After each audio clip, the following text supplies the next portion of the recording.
அஸ்ஸலாமு அலைக்கும். எல்லாம் எப்படி இருக்கீங்க? நோம்புலாம் எப்படி போயிட்டுருக்கு எல்லாருக்கும்? இன்றைக்கி நம்ம என்ன செய்ய போகிறோம் அப்படின்னா ஃபாலூதா தான் செய்ய போகிறோம். பாம்பேயில் வந்து ஃபாலூதா வந்து ஷர்பத் போடுறதுக்கு ரொம்ப மெயின். இப்போ நான் வந்து பற்ற வைக்க வேணாம். இப்போ நான் வந்து தண்ணி போட்டுக்கிறேன். நான் வந்து தண்ணி போட்டிருக்கேன். இதால் 1.5 கப்பு போட்டிருக்கேன். இதில் 8 கார்ன்ஃப்ளவர் சம்மச் போட்டுக்கோங்க.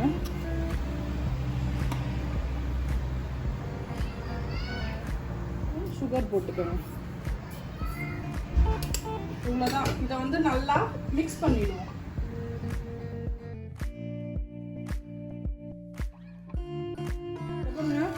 இதை வந்து இப்படி கிண்டிக்கிட்டே இருக்கணும், இல்லைன்னா ஃபுல்லாக கட்டி பிடிச்சிரும். இது வந்து நம்ம விங்ஸ் வச்சு நம்ம செஞ்சோன்னா நமக்கு வந்து கட்டி இல்லாமல் நல்லா வரும். ரொம்ப ஈஸியான வேலை, செலவும் கிடையாது, நல்லாவும் இருக்கும். ஃபாலூதான்றது எல்லாருக்கும் பிடிச்ச பொருள்.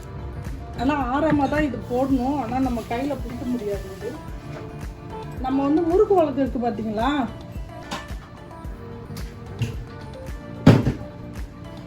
சூடாக இருக்கும்ல, இதில் வந்து நான் இப்போ டிஷ்யூ பேப்பர் பிடிச்சிருக்கேன். இதை வந்து நம்ம இதில் ஃபுல் பண்ணுவோம்.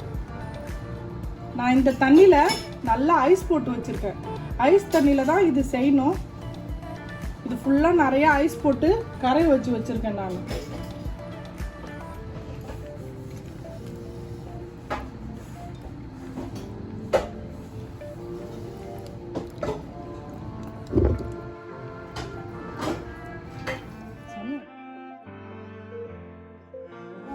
பாருங்க, நான் ரெட் ஃபுட் கலர் போடுறேன். நான் வந்து 3 கலர் செய்யலான்னு சொல்லிட்டு நான் தனித்தனியாக எடுத்து வச்சுருக்கேன். இன்னும் கொஞ்சம் போட்டுக்கலாம்.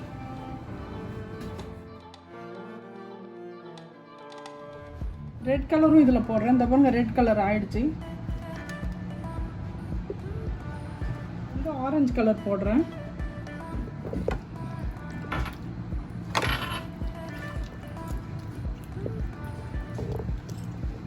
கொஞ்சம் ஆறுச்சுன்னா அப்படியே ஜவு மாதிரி கட்டியாக போயிடும். அப்புறம் வந்து நமக்கு போடுறதுக்கு வராது. நம்ம எவ்வளோ சீக்கிரமாக நம்ம இதை செய்கிறோமோ அவ்வளோ நல்லது, இல்லைன்னா கட்டி கட்டியாக போயிடும்.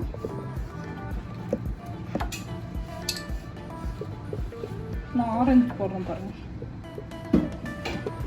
நான் இதுலேயே ஆரஞ்சு கலரையும் போட்டுடலாம். அது கொஞ்சம் டைம் ஆயிடுச்சுல்ல, அதனால கலர் ஃபாலூதா செஞ்சாச்சு. நம்ம இப்போ கிளாஸில் எப்படி பண்ணணும் அப்படின்றத நான் உங்களுக்கு காமிக்கிறேன். ஒரு கிளாஸ் எடுத்துக்கிட்டு இதை நம்ம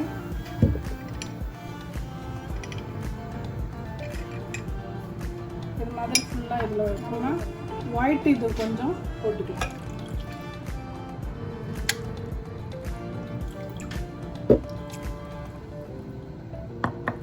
இதில் கொஞ்சமாக ஃபாலூதா ஊற்றிக்கலாம்.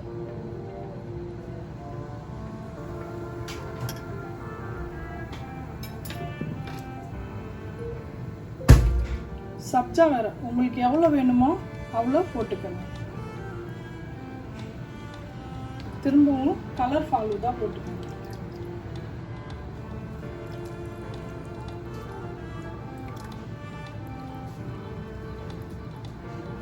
ஜல்லி வேணும்னா ஜல்லி போட்டுக்கோங்க. நான் ஜல்லி செஞ்சு வச்சுருக்கேன், ஜல்லி போடுறேன்.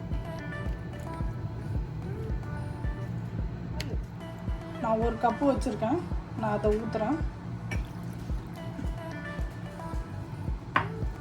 காய்ச்சின பால் ஊற்றிட்டேன். ஜல்லி உங்களுக்கு குழந்தைங்களுக்கு எவ்வளோ பிடிக்குமோ அது மாதிரி நீங்கள் போட்டுக்கலாம். அதுக்கப்புறம் கொஞ்சம் ஃபாலூதா போட்டுக்கோங்க. ஐஸ்கிரீம் ஒன்று போட்டுக்கோங்க. நான் வந்து பிஸ்தா ஐஸ்கிரீம் போடுறேன். நட்ஸ் போட்டுக்கலாம். நான் வந்து பாதாமும் பிஸ்தாவும் போடுறேன். உங்களுக்கு எது தேவையோ நீங்கள் அது போடுங்க, அது இல்லாமலும் சாப்பிட்லாம். இதே மாதிரி செஞ்சு சாப்பிட்டு பாருங்கள். நல்லா இருந்துச்சுன்னா எனக்கு சொல்லுங்கள். இன்ஷா அல்லாஹ் நான் இன்னொரு வீடியோவில் உங்களுக்கு நான் செஞ்சுக்கிறேன்.